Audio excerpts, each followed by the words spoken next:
Bom dia! Hoje é quinta-feira, 30 de janeiro, e a partir de agora você fica muito bem informado de um jeito único. Confira os nossos destaques. A Polícia Civil prende mais de 240 pessoas na primeira operação do ano. Muita droga foi encontrada. Foram 37 apreensões e registros de atos infracionais e 95 mandados de apreensão cumpridos. Suspenso até segunda ordem. Depois de arrastão, desfiles do Carnabanda devem ter novo formato e local único. Iremos divulgar um novo calendário na sexta-feira. Iremos nos reunir com todas as bandas. Ministro da Infraestrutura visita Porto de Santos pela primeira vez, assina acordo de concessão de terminal e diz que estudo de privatização do Cais Santista será contratado no próximo mês. São vários modelos possíveis, a gente não tem um modelo fechado. Estudamos o modelo do Reino Unido, estudamos o modelo da Austrália. E participam do Bom Dia Cidades desta quinta-feira o prefeito de São Vicente, Pedro Gouveia. Pedro, seja muito bem-vindo ao nosso programa. Muito bom dia. Olá, Nathalie. Bom dia a todos os nossos amigos que nos acompanham. Um prazer muito grande estar aqui e um bom dia especial também para o deputado Caio. Está aqui com a gente também o deputado estadual Caio França. Caio, seja muito bem-vindo ao nosso programa. Bom dia, Nathalie. Agradecer pelo convite, saudar você, toda a equipe aqui da Santa Cecília, o nosso prefeito Pedro e a todos vocês aí que nos acompanham para poder estar mais informados sobre São Vicente e a região também. Aliás, tem muita informação até às 9 horas da manhã. A gente vai abordar assuntos de diversos temas, certamente que são do seu interesse. E você que está em casa já pode interagir conosco pelas nossas redes sociais. Nossa fanpage é facebook.com/santaportal, nosso Instagram é o @santaportal e tem também o nosso Twitter, @santaportal1. Aliás, no Santa Portal, você está sempre muito bem informado o dia todo com as principais notícias da nossa região, do Brasil e do mundo. Lá você já pode conferir os detalhes da prisão de 3 pessoas e a apreensão de 235 quilos de cocaína feita pelo DEIC, o Departamento Estadual de Investigações Criminais. Um dos flagrantes aconteceu no Guarujá, onde 2 homens foram presos com 100 quilos de cocaína escondidas, veja só, em sacas de café. Em Pindamonhangaba, a segunda prisão foi de uma mulher que foi encontrada com 135 quilos da droga. Inclusive, a droga que estava com a mulher teria como destino o Porto de Santos. Quer saber mais detalhes sobre essa apreensão? É só acessar www.santaportal.com.br. E, por falar em droga, mais de 77 quilos foram apreendidos e 246 pessoas presas na primeira operação da Polícia Civil neste ano, na Baixada Santista e Vale do Ribeira. De várias delegacias da região, foram apreendidos mais de 77 quilos de drogas, a maior parte cocaína. Foram 37 apreensões e registros de atos infracionais e 95 mandados de apreensão cumpridos. Durante a primeira operação do ano da Polícia Civil, foram apreendidos 29 menores e presas 246 pessoas. Entre os detidos, um homem de 29 anos, que em dezembro do ano passado tentou matar uma mulher que estava grávida de 35 anos em Eldorado, no Vale do Ribeira. Ela foi atingida por um disparo de arma de fogo no tórax e conseguiu sobreviver. Os investigadores também apreenderam a espingarda usada nesta tentativa de feminicídio. O balanço da operação foi divulgado durante coletiva no Palácio da Polícia. Na ação foi descoberto um depósito clandestino que armazenava 9 toneladas de material reciclável em Mongaguá. Foi constatado que há grande risco, um alto risco de contaminação ambiental. Então esse material todo foi apreendido, foi retirado, foi depositado à Prefeitura Municipal e será descartado em um aterro sanitário no município de Cubatão. Ainda na coletiva, o delegado titular da DISE de Santos, Rubens Marazal, falou sobre a descoberta de um terreno que seria um cemitério clandestino em Praia Grande. No local havia drogas, mas ninguém foi preso. Foram apreendidos 14 quilos e pouco de cocaína, né? Era um local onde o pessoal ali que se evadiu aproveitava ali para local ermo afastado, aproveitava para trabalhar, diríamos assim, a droga em si. Aí, com a chegada dos policiais, aquilo é um mato, eles conseguiram se evadir. Sem dúvida nenhuma, todo trabalho que tira das ruas droga e criminoso faz um bem tremendo à sociedade. Eu vou aproveitar aqui a presença dos nossos convidados, em especial do deputado Caio França. Deputado, o ano passado a gente viveu uma problemática com relação à Polícia Civil, que é o Palácio da Polícia. Né? Nós temos aí uma necessidade de reforma urgente desse prédio. Como é que o senhor, posso chamar de você, né? Claro. Como é que você tem acompanhado, enquanto deputado, esse problema? Natalia, aqui para a Baixada Santista, sem dúvida, o Palácio é uma questão simbólica para todos os policiais, porque é onde está, né, o corpo diretivo da polícia, é o principal aqui espaço de atendimento e de onde eles ficam. Então, a gente conseguiu constar no orçamento 10 milhões de reais. Agora, eu já tive com o Dr. Manuel Gatto e disse a ele que esse orçamento, o prefeito sabe, porque os executivos são quem elaboram os orçamentos. E, na verdade, na prática, os orçamentos eles são muito genéricos. Então, não tem no orçamento especificamente... Para o Palácio da Polícia. Para o Palácio da Polícia, exatamente. É para investimentos em equipamentos e reestruturação. Portanto, foi um passo grande que nós demos. A confirmação do líder do governo, do governador, de que ele assumirá esse compromisso de fazer, de usar os 10 milhões previstos para investimentos em equipamentos já existentes aqui em Santos, mas nós precisamos ficar semanalmente atentos e aguardando para ver cadê a licitação, Exato. cadê tal, porque senão também o tempo vai passar e aí os investimentos eles serão para todo o estado, porque assim como para nós aqui precisa, com certeza para outra região do estado também tem um equipamento que está com vários problemas. Então, acho que o primeiro passo foi dado, agora nós temos que ficar em alerta para garantir que o que foi comprometido, que teve o compromisso do governo de fazer... Seja de fato empenhado, né? Que seja de fato empenhado. Nessa mesma luta estava a Ponte dos Barreiros, que Sim. o governo do estado também disse que ia fazer, mas a gente percebe ao longo do tempo que eles foram empurrando com a barriga. Então, a gente tem que ficar em alerta.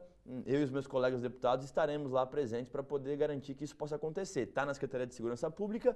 Agora, vale lembrar que esse é apenas um dos problemas Exato. enfrentados pela Polícia Civil, né, Nathalie? Exatamente. A gente tem recentemente, assim, os piores salários pagos dentre a maioria dos estados. Coletes vencidos. O material, a estrutura da Polícia Civil ficou muito aquém da Polícia Militar. A Civil está anos atrás da Polícia Militar em relação à modernização. Então, sem dúvida, a Polícia Civil precisa de uma atenção especial e isso é uma decisão de governo. Os deputados, os parlamentares, nós cobramos, a gente exige e tal, mas é uma decisão de governo, é uma política, é uma vontade política que tem. Até de se investir ou não no pessoal também. Até porque a Polícia Militar, ela aprende, mas quem efetivamente investiga e bota na cadeia é a Polícia Civil, né? Tinha até, não sei se você vai lembrar, mas no ano passado, a gente fez uma discussão, na qual eu defendo, que a Polícia Civil ela deveria estar dentro da Secretaria de Justiça. Exato. Porque ela é uma polícia judiciária, é uma Sim. polícia investigativa.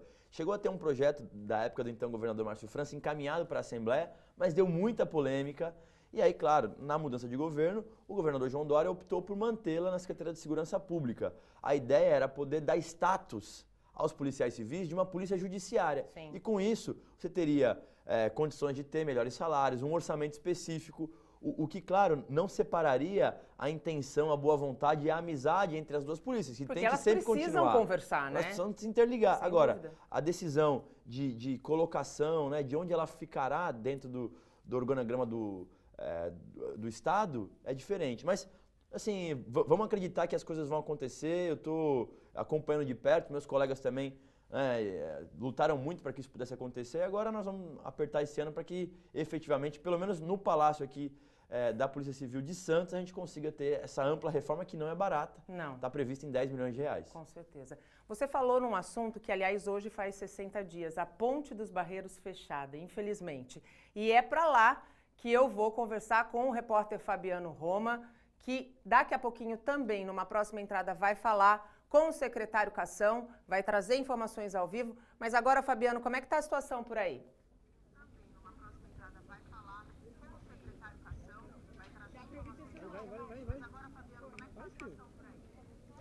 Oi, Nathalie, bom dia para você, bom dia para quem nos acompanha aqui pela Santa Cecília TV. Olha, tá normal como tem sido, né, nos últimos 60 dias. A normalidade que a gente fala é essa. Olha o mundo de gente atravessando a ponte. Como você disse, Nathalie, faz 60 dias hoje que essa ponte está interditada. Realmente é um grande transtorno para as mais de 150 mil pessoas que moram aí na área continental. Mas quer saber como é que é o dia a dia de quem vive essa caminhada? A gente conseguiu parar aqui essas duas moças que estão indo para o trabalho, a Débora e a Graziele. Débora, como é que é ter que passar por aqui 600 metros de caminhada para ir trabalhar? Como vocês podem ver, essa dureza aqui, com chuva, com sol, com frio, com criança, é complicado, viu? Por favor, prefeito, dá um jeito nisso aqui, está sem condições de estar dando a volta pela Praia Grande de moto, de carro.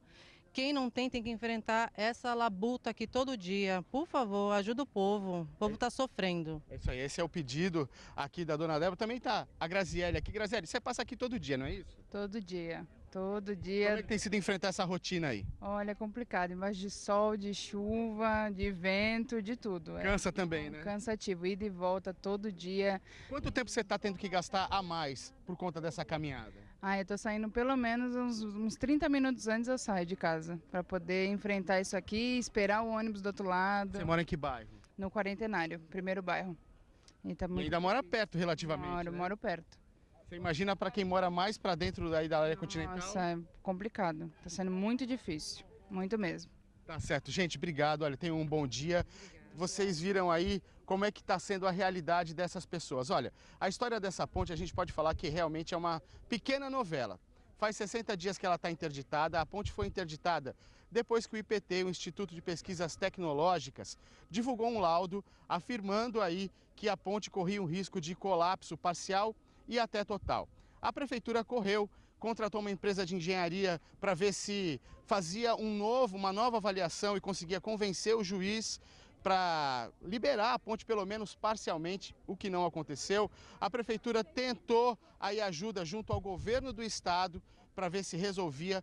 O secretário de Transportes e Logística, o João Otaviano Machado, chegou a vir aqui à ponte, fez uma vistoria, mas não, as negociações não avançaram. A ajuda veio mesmo, foi do governo federal. O presidente Jair Bolsonaro liberou aí uma verba, 58 milhões, para fazer os reparos na ponte e ver se consegue liberar a ponte pelo menos parcialmente. Até onde a gente sabe, tem uma empresa contratada elaborando esse projeto para que a ponte seja então liberada, para que se possa liberar essa ponte. Mas esse é um assunto que a gente vai tratar daqui a pouco com o secretário Eliseu Cação, que vai estar aqui com a gente. Nathalie? Muito obrigado, Fabiano, pela tua participação. Participação importante, inclusive, mostrando o dia a dia de quem há 60 dias precisa andar pelo menos ida e volta na Ponte dos Barreiros. A gente vai para um rápido intervalo. No próximo bloco, a gente vai repercutir esse assunto aqui com os nossos convidados, com o prefeito Pedro Gouveia. Vamos tentar entender um pouquinho por que essas obras ainda não começaram, o que está dependendo do governo do estado que não está vindo como retorno e também como tem sido o trabalho do deputado estadual Caio França com relação a esse assunto. Nós voltamos já, não saia daí. Estamos de volta e hoje recebemos o prefeito de São Vicente, Pedro Gouveia, e o deputado estadual Caio França. Prefeito, deputado, eu vou aproveitar o gancho dado pelo Fabiano na saída do nosso primeiro bloco para repercutir esse assunto que eu tenho certeza tem sido o mais delicado dos últimos 60 dias, eu imagino, né, prefeito? É verdade, Nathalie. Eu digo a você que esse talvez tenha sido o maior desafio enfrentado no nosso governo. A dor da Débora, da Graziele, essa angústia delas é o reflexo da angústia de todos nós, não só dos 150 mil moradores que diretamente estão sendo afetados com esse problema do fechamento, da interdição da Ponte dos Barreiros, mas também de toda a cidade. Sim. Porque toda a cidade está percebendo o descaso e o desrespeito por parte do governo do estado de São Paulo em relação à questão da ponte. O governo do estado simplesmente não move uma palha para nos ajudar a resolver esse problema. Tivemos aí a ajuda do governo federal, o presidente Jair Bolsonaro, demonstrando ser um grande estadista, liberou os 58 milhões, assim que soube do assunto, nos ligou, pediu informações, nos colocou em contato com o Ministério, com o ministro Gustavo Canuto, colocamos nossa equipe técnica fazendo todo um trabalho. Em 15 dias nós já tínhamos o contrato assinado com a Caixa. de 58 milhões para nós fazermos essa obra. Isso demonstra que quando quer se realizar, quer se fazer, é possível. O governo do estado foi já, desde janeiro de 2019, comunicado dos problemas da ponte. Existia uma promessa do governo do estado de fazer a terceira fase, que seria o VLT na área continental, junto com a segunda fase de Santos. Isso, obviamente, que faria a reforma da ponte. Tudo isso foi abortado por parte do governo do estado, demonstrando um grande descaso com a cidade de São Vicente e com toda a região, porque isso trouxe um reflexo para toda a região de problema de trânsito, uma falta de respeito com essa população da área continental, que todos os dias tem que caminhar os 600 metros na ponte para poder fazer essa baldeação dos ônibus. Então, nós estamos assim, trabalhando muito para resolver esse problema. Agora foi contratado um projeto executivo. Esse projeto executivo é o que balizará, é o que nos permitirá fazer a contratação de uma empresa para fazer a primeira fase da obra, a obra emergencial, que a gente acredita que iniciada a obra, 60 dias, a gente consegue peticionar ao juiz, requerer ao juiz que ele libere parcialmente a ponte novamente, pelo menos para que a gente tenha aquele modelo feito já o ano passado, do SIG-PARE. Então nós estamos trabalhando para isso, para o mais rápido possível a gente voltar à normalidade. Paralelamente a tudo isso, a gente vai fazer a obra total, a obra de 100% da ponte com o restante do recurso. Esses 58 milhões não são só para 50 estacas. Não, esses 58 milhões eles nos permitirá fazer a obra toda da ponte rodoviária. Nós temos uma ponte rodoviária e a ponte ferroviária ao lado, onde passará o VLT. O VLT é o Estado, assim como a ponte deveria de ser, mas nós conseguimos esse recurso do governo federal, porém não é para fazer o VLT, é para fazer a reforma da ponte rodoviária, fazer todo o reforço estrutural, fazer todo o reforço na parte de tabuleiro também, nova iluminação, enfim, termos ali uma ponte nova. Mas isso não implicará em nós mexermos ali na questão do VLT. Que é MTU, né? Que é MTU, que é o Estado de São Paulo que tem que dar uma solução, assim como o restante do VLT. Só falta também o governador querer que São Vicente faça o VLT para eles. Se nós tivéssemos o recurso, a gente até faria, mas nós não temos, né, governador? Precisamos aí da ajuda e da agilidade dos órgãos do governo do Estado para nos auxiliarem para que a gente possa fazer essa segunda fase da obra. Porque para fazer a segunda fase da obra, que aí implica em nós mexermos em mais do que as 52 estacas indicadas pelo IPT nessa primeira obra, é necessário que a gente tenha o projeto executivo que o Estado contratou por 1,8 milhão, que era para ser entregue esse projeto pela empresa Malbertec em junho do ano passado, até agora não foi entregue, já mudaram de datas 2, 3 vezes, falaram que agora em março terá esse projeto executivo finalizado. Nós entramos na justiça pedindo o projeto básico, porque você não consegue fazer um projeto executivo se você não tem o projeto básico. Então, para nós adiantarmos o nosso trabalho, a gente está requerendo o projeto básico, já que nos pedidos formais que fizemos à MTU, nós não obtivemos essa resposta, não obtivemos esse projeto básico. Então, nós judicializamos o pedido agora, conversamos com o juiz, e acredito que nos próximos dias a gente vai ter uma resposta aí, porque isso tudo está mostrando também a falta de vontade do governo do estado com a cidade de São Vicente. Tivemos, em janeiro de 2019, 170 milhões cortados dia 2 de janeiro pelo governador. Tudo isso a gente está conseguindo dar a volta por cima, a gente está conseguindo resolver, até a questão da ponte a gente está conseguindo. Mas a gente precisa ter agilidade por conta do sofrimento dessas pessoas. E aí, governador, toda a equipe do governador precisa nos ajudar para que nós possamos ter as informações e o mais rápido possível a gente conseguir ter projeto e assim ajudar a outra equipe que vai fazer o projeto executivo com essas informações coletadas, que isso adiantará um processo de 90, 120 dias. A gente já vai ter essas informações que vai poder ser utilizada para a gente preparar o próximo edital para a próxima contratação da obra total da ponte, que aí a gente tem uma expectativa de terminar ela num prazo de 12 meses, assim que iniciar a segunda fase da obra. Prefeito, ao longo dos anos, como é que foi feita a manutenção da Ponte dos Barreiros? Porque muito se fala que ela chegou na situação que chegou por falta de manutenção. Essa manutenção, que a gente pode inclusive chamar até de preventiva, ela foi feita? Nathalie, isso é muito importante a gente poder falar aqui também, porque em 2014 já tinha um apontamento do IPT que essa ponte ela tinha um erro na confecção dela, um erro, né, um vício de construção. Ela foi construída com problemas. Ela teve problemas na sua fase de construção. Então isso indica que não é só a manutenção, ela já foi feita com problemas. Agora a manutenção, assim como a Ponte Pênsil, quem faz a manutenção é o DR. Ela é uma ponte do Estado. Quem fez a última obra gastando 40 milhões foi o Estado. A Ponte dos Barreiros, da mesma forma, quem teria que fazer a manutenção da ponte, quem teria que fazer as obras da ponte é o Estado, não é o município, a não ser que nós tivéssemos um convênio assinado, passando essa responsabilidade para o município e que nós não temos problema nenhum em fazer isso, assim como fazemos de diversas outras questões que envolvem o Estado. A exemplo da iluminação na entrada e saída da cidade, estava programado que a Ecovias iria fazer por conta de um aditivo junto com o governo do Estado, não fizeram até agora. Eu estou indo lá e estou fazendo. A gente vai com recurso próprio e vai fazer. Todas as obras de pavimentação que estavam previstas com o governo do Estado, que o governo do Estado tirou o recurso, eu estou fazendo. Essa semana a gente está fazendo a Dom Pedro II, fizemos recentemente muitas outras ruas, já fizemos cerca de 8, 9 ruas que tinham sido começadas as obras que o governador cancelou. Pronto-socorro, que estava previsto já o início de uma obra, tínhamos iniciado a obra no hospital, no pronto-socorro,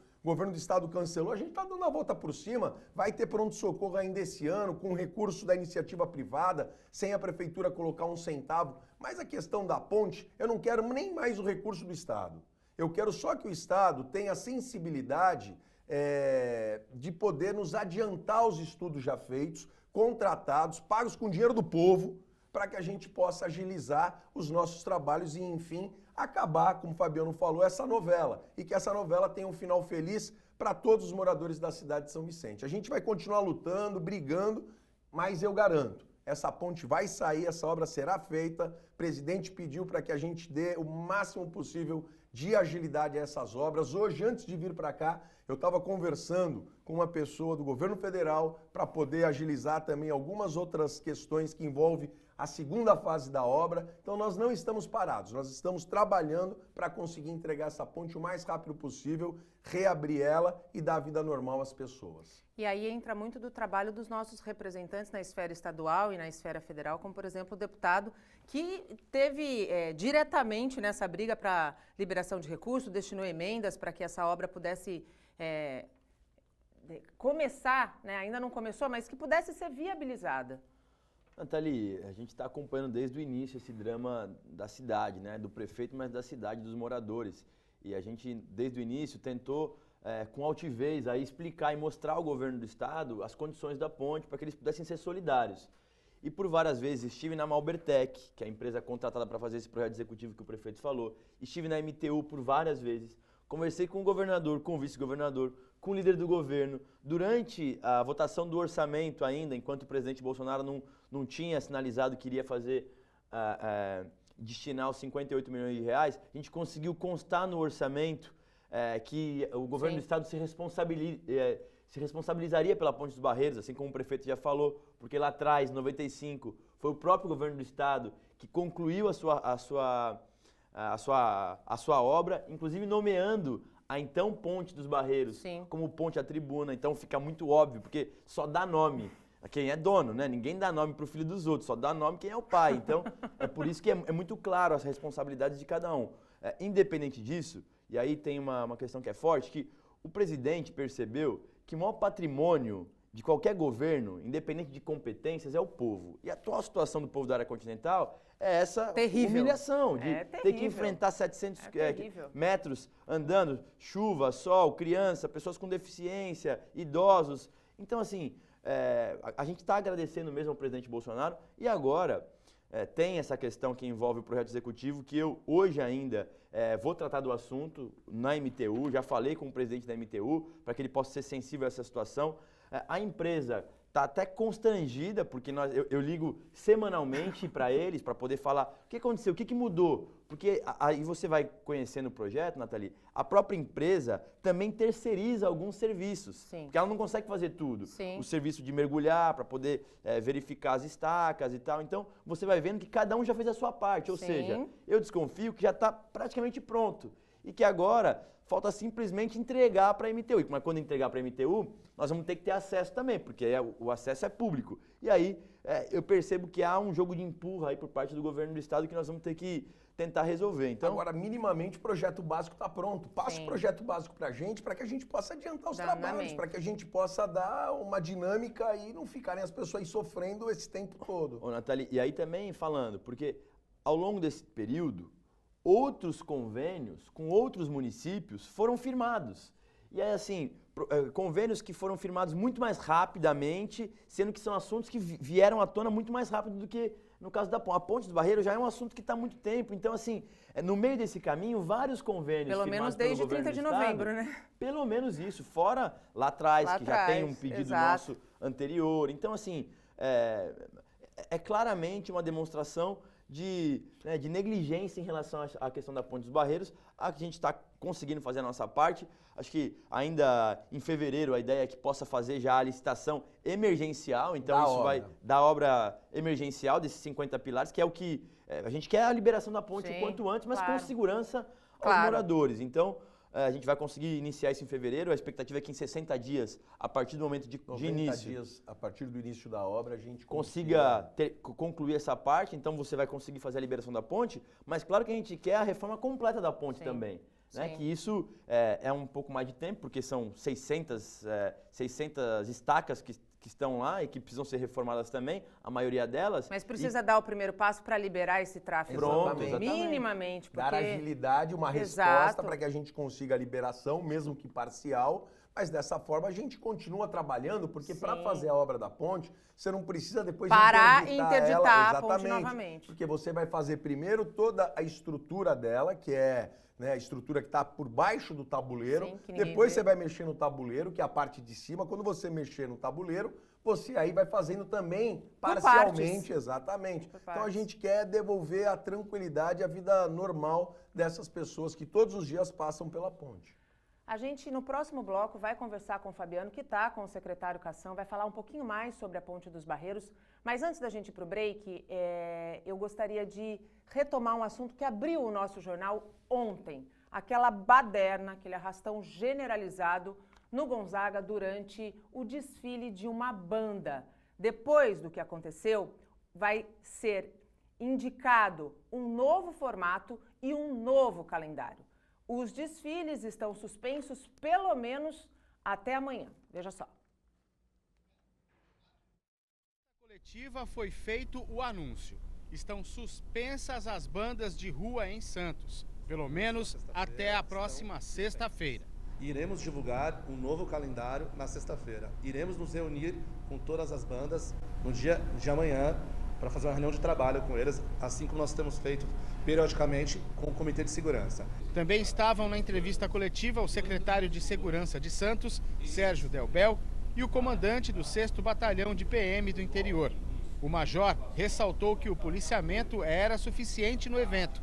Inclusive, policiais de folga estavam de serviço. Existia já uma força-tarefa desde as 15 horas, com 3 horas de antecedência da banda, juntamente a Polícia Militar, com a Guarda Municipal, com a CT, para organizar o policiamento no local. Posteriormente, entra outro efetivo para o policiamento da banda, com apoio da Força Tática e do policiamento com motos, inclusive das viaturas que estavam no local. O secretário de Segurança Pública, Sérgio Delbel, explicou que o planejamento para que as bandas desfilem é feito baseado em informações levantadas nos carnavais anteriores. A gente tem um relatório de cada banda com a estimativa de público que foi no ano passado e os tipos de ocorrência que nós tivemos no ano passado. Para este ano, nós fizemos várias reuniões, Polícia Militar, Secretaria de Cultura, comando da Secretaria de Segurança Municipal, a CET, órgãos de fiscalização da Prefeitura, e fizemos o nosso planejamento para cada banda. Com a proibição, 6 bandas deixam de desfilar. O secretário de Cultura afirmou que o que ocorreu no Carnatolê acontece em outras bandas em todo o país. Rafael Leal explicou qual a responsabilidade da prefeitura. Cabe à prefeitura, de forma clara, o caminhão de som e os banheiros químicos. Nós temos, e esse ano, inclusive, dobramos o número de fiscalização de ambulantes que ocorrem no entorno. Tem a CET, que faz a parte do trânsito. E a novidade desse ano, é a limpeza, acontece logo após a banda, para garantir a tranquilidade dos munícipes ao pós-banda. Acertadíssima a decisão da Prefeitura, da Secretaria de Cultura, junto à Polícia Militar, de suspender, mesmo que por 2 dias, os desfiles das bandas nos bairros. É importante encontrar um formato que ofereça segurança a quem vive no entorno e aos foliões. Há a expectativa de que seja um lugar fechado e possivelmente, inclusive, a passarela do samba Drauzio da Cruz. A gente vai para um rápido intervalo. No próximo bloco, a gente vai falar um pouquinho de esporte, um pouquinho de Porto e mais um pouquinho de Ponte dos Barreiros. Não saia daí. Chegamos ao último bloco do nosso programa e para hoje a previsão do tempo é de muito calor, embora haja a possibilidade de chover. Confira as temperaturas. Em Santos, o dia terá sol entre nuvens e poderá chover a qualquer momento. Mínima de 26, máxima de 34 graus. Em Guarujá, há 80% de chances de chover. Mínima de 26, máxima de 34. Cubatão também terá um dia bem quente, com máxima chegando aos 37 graus. A mínima será de 27. A previsão é que ocorram pancadas de chuva durante a tarde e a noite. São Vicente também tem chances de chover a qualquer hora. Máxima de 37, mínima de 27 graus. Praia Grande terá temperaturas altas e chuva. A máxima será de 37 e a mínima de 27 graus. A quinta-feira em Mongaguá será como nas outras cidades da região, com temperaturas altas variando entre os 27 e os 37 graus. O sol aparece, mas deve chover ao longo do dia. E agora a gente vai falar de esporte, está aqui comigo novamente Ted Sartori para falar do novo patrocinador das categorias de base do Santos. É de longe, hein, Ted, esse pessoal? É bem de longe, Nathalie. Bom dia a todos, ao Pedro, ao Caio, a todos os telespectadores do Bom Dia Cidades. É a Autoridade Nacional de Turismo da Tailândia. E é interessante esse patrocinador, Nathalie, porque ele não vem para o profissional. Porque geralmente quando o Santos anuncia algum patrocinador com pompa e circunstância, é para o profissional. Mas não, ele vem para patrocinar a base do Santos. Isso confirma aquela máxima de que ali na Vila o raio cai algumas vezes e revela muitos talentos. É nessa expectativa esse investimento? É nessa expectativa, exatamente isso. Porque além do Santos, o Santos é o Santos do Pelé, o Santos é aquele grande time de ouro, mas aquele grande time também foi revelado aqui na Vila Belmiro. Muitos jogadores saíram dali. E desde então, muitos jogadores surgiram, para ficar em exemplos mais recentes, né? Neymar, Robinho, Diego, enfim, tantos outros. E a Tailândia, sabendo disso, a Autoridade Nacional de Turismo da Tailândia, vendo uma possibilidade de divulgação do seu país, e o Santos, que é um embaixador do Brasil também, que entende tudo disso, de divulgação do Brasil lá fora e de outros países, optou por escolher o Santos. Agora, falando em Santos, saindo da base para o profissional, hoje tem jogo. Hoje tem jogo. Né? Na Casa do Peixe. Exatamente. Né? E um técnico do time adversário que conhece o Peixe muito bem. Conhece muito bem. O Santos enfrenta a Inter de Limeira hoje, 7h15, na Vila Belmiro, 7h15 da noite. E o técnico da Inter de Limeira é o Elano. O Elano, que é quase um menino da Vila também. É quase um menino da Vila. É quase porque ele veio do Guarani na ocasião. Mas ele novinho, é muito né? Mas ele era bem novinho, Foi, ele era bem novinho. Ele veio junto com o Renato, né? O Renatinho, que depois se consagraram bicampeões brasileiros. O Elano, no caso, né? Foi campeão em 2002, campeão em 2004. Um jogador extremamente identificado e polivalente, né? Ele jogou em tudo quanto foi posição. E agora se dedica à carreira de treinador na Inter de Limeira e reencontra o Santos. É uma casa familiar para ele, né? Vai ser tranquilo para a Inter de Limeira jogar, só não pode ser muito tranquilo em relação ao Santos. Só não pode ser muito tranquilo a ponto deles levarem uma vitória. Aliás, é uma ótima oportunidade do Santos mostrar ao torcedor ao que veio de fato no Paulistão, né? Porque começou com o empate. Exatamente. Teve uma vitória sofrida. Agora está na hora de dar um respiro aí para o torcedor, né? Exatamente, ainda mais contra uma Inter de Limeira que demonstra alguma instabilidade. Na primeira rodada, levou 4-0 do Guarani. Esse Guarani que o Santos ganhou 2-1. E na segunda rodada venceu o Red Bull Bragantino por 1-0. quer dizer, um time absolutamente instável. Não se sabe até o que o Inter de Limeira pode aprontar. É verdade. Mas é a oportunidade, inclusive você lembrou bem, que o Gesualdo Ferreira tem ainda para confirmar o seu trabalho, que ainda segue com um pouco Mostrar de ao que dúvidas. veio, né? Oi? Mostrar ao que veio, né? Mostrar que veio, exatamente. Sem dúvida nenhuma. Amanhã você está de volta para comentar esse jogo, então. Perfeito, Combinado? quem sabe com uma vitória, né? Vamos torcer para isso. E a gente vai conversar agora ao vivo com o repórter Fabiano Roma, que está junto com o secretário de Obras Particulares de São Vicente. A gente vai retomar o assunto da Ponte dos Barreiros. Fabiano.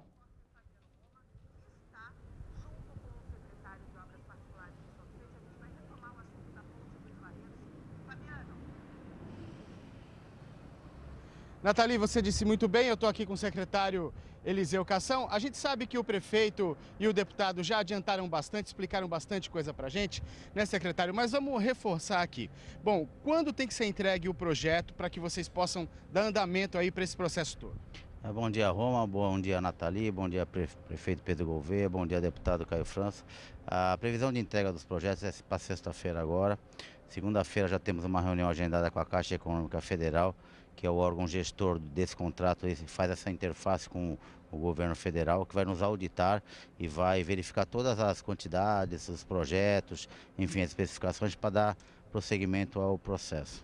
Como eu falei no começo, o prefeito e o deputado já deram um panorama bem bacana, explicaram bastante sobre esse processo inteiro. Mas eu queria que o senhor desse um seguinte detalhe. Não é fácil realizar uma obra como essa, né? Tem estaca submersa, debaixo d'água. Parece que tem que usar até um concreto que é bem mais caro. Como é que funciona isso, secretário? Realmente é uma obra muito específica, muito especial. Ela tem toda uma tecnologia que tem que ser executada, né, para a perfeita execução desse serviço. Vai ter que ter uma equipe com diversos mergulhadores para acompanhar toda essa concretagem. Todo esse concreto vai ser feito aqui na obra com diversos aditivos para garantir a qualidade desse concreto. Esse concreto tem que ser um concreto impermeável, de alta resistência, que ele possa ser desformado de uma forma rápida para poder estar liberando o trânsito no final com a maior rapidez possível. Secretário, a intenção então é trabalhar em quanto tempo para que seja liberada parcialmente a ponte? Após a execução das obras, né, a gente está prevendo aí por volta de 70 a 90 dias, o IPT vai estar autorizando, né, segundo os relatórios dele, a liberação de uma faixa de trânsito nesse momento, né, e a futuro, com o desenvolvimento do projeto como um todo, a gente está liberando de uma forma definitiva as duas faixas. Secretário, a princípio vai funcionar uma pista só, né, no sistema Pare-Siga? Sim, essa é a informação que nos foi passada pelo IPT, uma questão de segurança, e seria só uma faixa. Tá certo. Muito obrigado, secretário Eliseu Cação, secretário de Obras Particulares de São Vicente. Nathalie, com você. Muito obrigado, Fabiano. Obrigado ao secretário. Sendo Pare-Siga, já está muito bom. O que de fato precisa acontecer é essa obra ser realizada para que esses moradores da área continental tenham dignidade, né, num direito que é básico, que é o de ir e vir. Agora a gente vai falar um pouquinho sobre Porto, porque o ministro da Infraestrutura esteve em Santos pela primeira vez, conheceu o Cais Santista e assinou o contrato para a concessão do único terminal que movimenta sal no complexo marítimo. Vamos ver. O leilão ocorreu em agosto de 2019 e foi vencido pela Hidrovias do Brasil S.A. De acordo com o diretor da empresa, estão previstos investimentos de mais de 219 milhões de reais em instalações e compra de equipamentos durante os 25 anos de contrato. A visão de construção de um armazém mais moderno, de uma estrutura de carregamento que facilite essa oportunidade de carregamento mais rápido, com ganho de produtividade, e também um calado um pouco mais profundo que possibilita a atracação de navios maiores. De acordo com o presidente da Codesp, Casemiro Tércio de Carvalho, essa concessão trará um grande desenvolvimento para o complexo portuário santista. É uma empresa que nasceu no mercado de capitais, o Grupo Pátria é o financiador, né, é o provedor da empresa. É uma turma jovem, é uma turma que está empenhada em trabalhar em Santos. São bem-vindos e espero que eles trabalhem com todo o pragmatismo que eles têm trabalhado no norte do país. O ministro da Infraestrutura, Tarcísio Gomes de Freitas, que conheceu o Porto de Santos, falou sobre a importância do funcionamento de um terminal que movimenta sal dentro do maior complexo portuário da América Latina. uma vez que o produto é matéria-prima para a indústria do setor cloro-soda e para consumos humano e animal. Isso é fundamental para a logística que vai impactar o agronegócio, é fundamental para o parque industrial do próprio estado de São Paulo, né, em função do sal ser matéria-prima para a indústria química, né, para uma série para a fabricação de uma série de produtos. Então é uma logística que vai ficando otimizada e que no final das contas a gente está atacando em cheio o custo do Brasil. O ministro também falou das ações que têm sido adotadas em portos no Brasil para evitar que ocorra uma epidemia aqui no país do coronavírus, que já fez mais de 6 mil infectados e causou mais de 130 mortes só na China. Houve uma elevação do nível de alerta, né, há um monitoramento constante de tripulação e qualquer sinal de problema a gente atua com a Anvisa assume então o protagonismo no que diz respeito a monitoramento, né, então a gente está bastante seguro aí no que diz respeito à entrada de vírus, à proteção da população para que a gente não tenha um problema maior aqui no Brasil. E as barreiras e proteções precisam mesmo serem intensificadas. Atualizando só os números, de ontem para hoje, lá na China, saltou de mais de 6 mil para quase 8 mil casos confirmados. 7.700 casos já confirmados em menos aí de 24 horas. E durante a visita do ministro, ele falou sobre um estudo que começa a ser feito em até 3 meses para traçar as diretrizes da privatização do Complexo Santista. Tarcísio Freitas também ressaltou que é preciso uma avaliação complexa para determinar qual a melhor alternativa para a ligação seca entre Santos e Guarujá. De acordo com Tarcísio Gomes de Freitas, uma consultoria deve iniciar estudos em março ou abril para viabilizar um projeto de desestatização do Porto de Santos. São vários modelos possíveis, né? A gente não tem um modelo fechado. Estudamos o modelo do Reino Unido, estudamos o modelo da Austrália.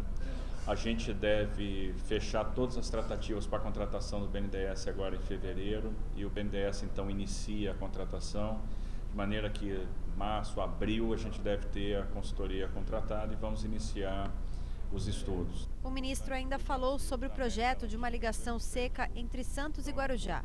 Ele ressaltou que para a construção de uma ponte é preciso uma avaliação rigorosa para que ela não impeça avanços no complexo portuário. Essas coisas têm que ser feitas com muita responsabilidade, para ajustar a geometria, para ajustar o tamanho de vão, para não prejudicar a manobrabilidade, tem que se ouvir praticagem, etc. E a gente não pode descartar nenhuma alternativa, porque de repente você descarta a alternativa do túnel, o túnel não é viável. Será que não é? Será que a gente não consegue encaixar dentro da própria desestatização do porto? Será que isso não é mais interessante? Será que a gente não consegue, de alguma forma, capturando outorgas que nós vamos gerar em licitações de arrendamentos portuários, botar isso no porto e entrar isso como investimento, amortizando parte do investimento de um determinado do túnel, por exemplo. Então, nós temos várias alternativas para proporcionar essa ligação e eu acho que todas elas têm que vir para a mesa. E, mediante todas essas informações, a gente pega o gancho para começar o nosso quadro de hoje, que é o Bom Dia Porto. Está aqui comigo Adilson Gonçalves, pesquisador portuário. Adilson, seja muito bem-vindo ao nosso programa. Muito bom dia. Bom dia, Pedro. Bom dia, Caio. Bom dia, Nathalie. Bom dia, telespectadores. Em primeiro lugar, um prazer ter você de volta na telinha, tá? E sucesso, né, nessa nova etapa da sua carreira. Muito obrigada. Vamos pegar o gancho da última reportagem, Adilson? Sim. Privatização. Qual a tua opinião sobre isso? Bom, na verdade, o pessoal fala que o Porto já é privatizado desde 1892, né, até antes disso, né? Se você for ver, foi uma concessão de 90 anos, a iniciativa privada, e depois nós tivemos o processo a partir da Lei 8.630 de arrendamento de terminais, que também correspondeu a uma privatização. O que se fala agora seria uma privatização do porto como um todo. Sim. Bom, o grande modelo que tem funcionado muito bem nos portos modernos do mundo é o modelo landlord e agora com a versão landlord avançado. Ou seja, eu acho que não dá para a gente deixar totalmente na mão da iniciativa privada a questão do porto e do sistema portuário nacional por uma razão bastante simples. A gente já tem exemplo de portos privados que foram autorizados, os terminais de uso privado, Sim. que que hoje estão concorrendo com os portos públicos. E a Lei 12.815, quando criou essa condição de operação de carga de terceiros por terminais de uso privado, ela não considerou o impacto disso no sistema portuário público. E é uma público. concorrência bem desleal, né, Adilson? Quando a gente começa a perceber o peso e a medida, né? Quando você vê, por exemplo, a questão da dragagem, Sim. a novela que tem sido a dragagem. O Porto de Santos ele não deveria estar se preocupando com dragagem. É o maior porto da América Latina, principal porto do Brasil. Ele deveria estar preocupado em expansão de atividades, em novos comércios, implantação novas de atividades. tecnologia, VTMS que ainda não funciona. Exatamente. E ao invés disso, a gente ainda está lutando contra uma legislação extremamente burocrática que faz com que a gente tenha constantes judicializações e sempre atrasos numa questão que, por exemplo, já teve o exemplo há pouco tempo de 5 berços que ficaram comprometidos Sim. por problema de dragagem. Então, e se não vem para cá, vai para outro porto, exatamente. Com certeza absoluta. Eu acho que o principal que a gente tem que ter é uma visão de Estado, que una as intencionalidades de todos os governos, todos os níveis de governo e a iniciativa privada. Porque o problema da privatização, não quero ser exagerado, mas se a gente pegar um exemplo dos anos 80, o que a gente teve? A gente teve um processo Sim. em que as empresas compravam empresas para desativá-las. Então a gente precisa ver também até que ponto essa privatização não pode gerar um reflexo negativo na operação do Porto de Santos. Na opinião de vocês, Caio, você como deputado, Pedro, você como gestor de uma cidade que também sofre os reflexos do porto, sem dúvida nenhuma. A privatização ou a desestatização é necessária? Ou o formato que o Adilson está colocando, na opinião de vocês, também é o mais adequado? Eu defendo, assim como o Adilson, um modelo híbrido aí que possa convergir o privado com o público também, até porque entendo eu que os portos, em especial, como o tamanho do Porto de Santos, é uma questão que envolve o país como um todo, né? Então você não pode colocar na mão 100% da iniciativa privada, porque às vezes o interesse da nação pode estar se submergindo a interesses privados de venda disso ou daquilo. Então eu entendo sim que é importante a iniciativa privada, por exemplo, para dragagem, para questões mais básicas do dia a dia, mas as decisões principais, elas também devem passar pelo crivo do poder público, na minha interpretação.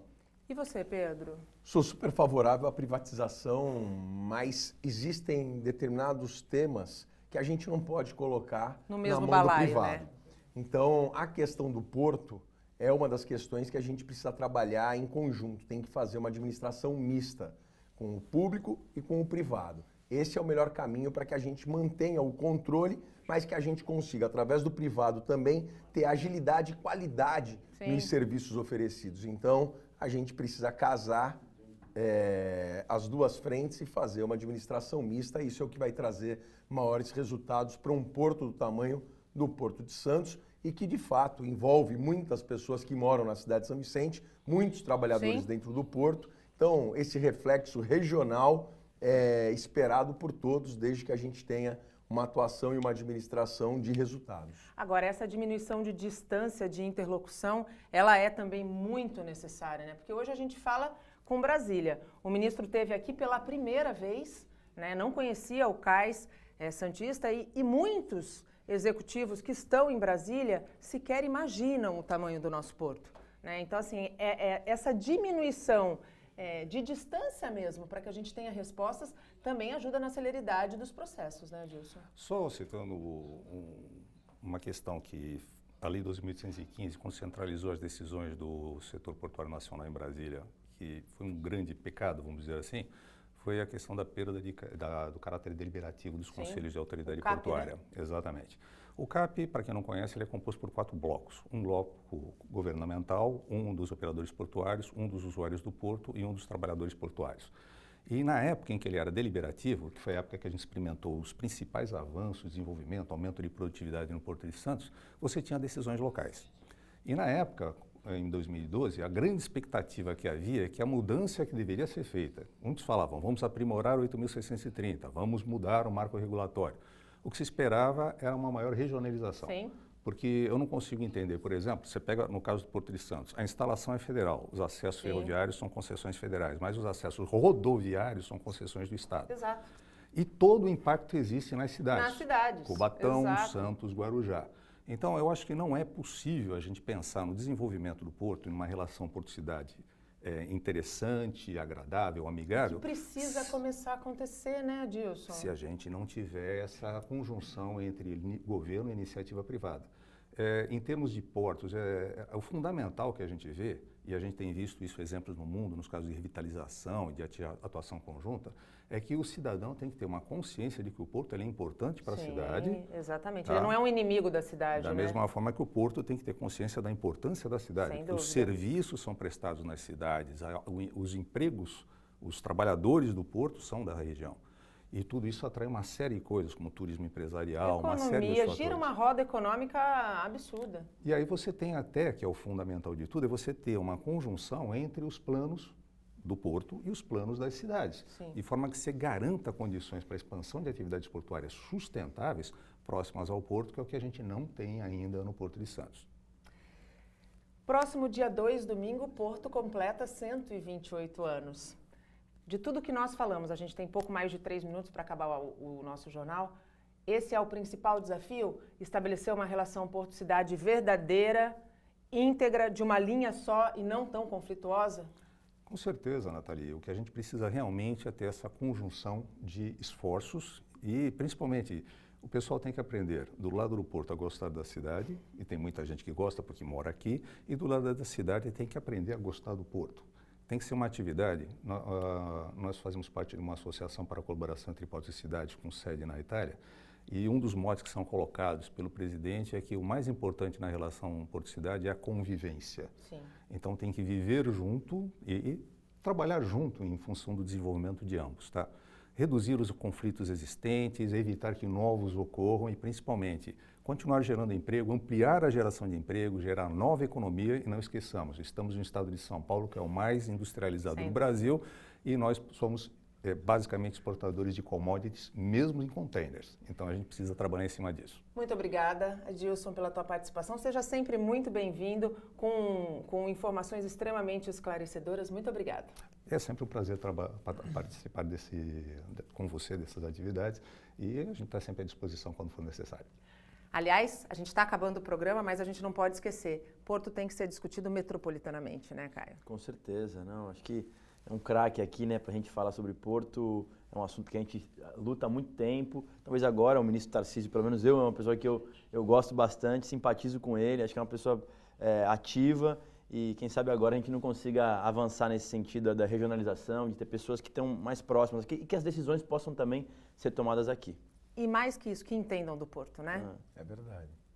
Pedro, muito obrigado pela tua participação aqui conosco, pela tua disponibilidade. Seja sempre muito bem-vindo. Tenha aqui no Bom Dia Cidades, na Santa Cecília, um espaço para você sempre falar com a comunidade. Eu acho que hoje foi um dia muito importante. São 60 dias de um transtorno para aquela população que vive na área continental. São mais de 150 mil pessoas. E você está falando aqui, o Cação está lá com o nosso repórter, esclarecendo a população. Eu acho que é isso que quem mora em São Vicente, que quem é da área continental espera. Muito obrigada. Eu que agradeço, desejo sucesso também a essa nova fase da TV Santa Cecília e dizer que nós continuaremos trabalhando para dar o mais rápido possível uma resposta à população e conseguir fazer com que a ponte seja reaberta num prazo aí curto, com toda a dedicação e trabalho nosso. Foi um problema de décadas que infelizmente estourou dentro do nosso governo, mas que nós estamos trazendo a solução para resolver em definitivo esse problema. Caio, muito obrigado pela tua participação. Sucesso no próximo ano na Assembleia e que você continue o seu trabalho em prol aqui de todas as cidades da nossa região. Obrigado pela oportunidade também, desejar muito boa sorte a você, a toda a Santa Cecília aqui. É um orgulho para a Baixada Santista ter uma emissora desse nível aqui, fazendo programação regional. Um prazer estar com o Pedro e desejar aí a todos um excelente dia. Nós vamos trabalhar muito, como o prefeito falou, para poder garantir a retomada da normalidade às pessoas que vivem na área continental e outros temas mais que envolvem a Baixada Santista. O Bom Dia Cidades desta quinta-feira termina por aqui. Agradeço mais uma vez aos nossos convidados e estendo aqui sempre um convite para que voltem à nossa casa, ao nosso jornal e falem com a população. Ao longo de toda a nossa programação, você fica bem informado com o Boletim Santa Portal. Às 7h30 da noite tem o resumo das notícias do dia no Caderno Regional com Irineu Alves. Ao longo de todo o dia, notícias da região do Brasil e do mundo no Santa Portal. Eu volto amanhã, a partir das 8 horas da manhã, com informação de qualidade sempre, de um jeito único. Tchau!